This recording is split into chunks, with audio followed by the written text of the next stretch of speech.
Hi, this is Steve Hosher, and today I'm going to talk about the preset screen. That's this button right here on the right. I'm going to click it. Now you can save 4 pages of presets, and each page I believe has 56 buttons. To define one, you just click Set a Preset. The background turns red. You click the button you want to define, enter a label.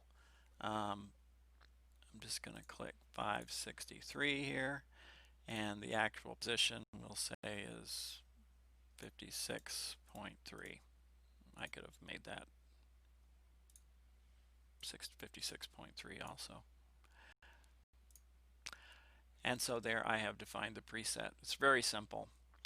And you can do as many of these as you want, up to, of course, the max, which is 56 per page.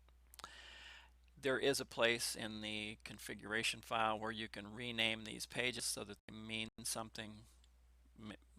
They say something that's more meaningful to your process.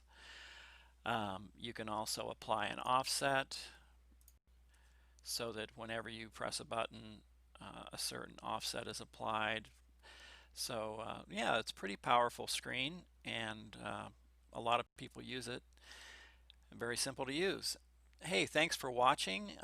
If you have any questions, give us a call at RazorGage at 515-232-3188, and have a great day.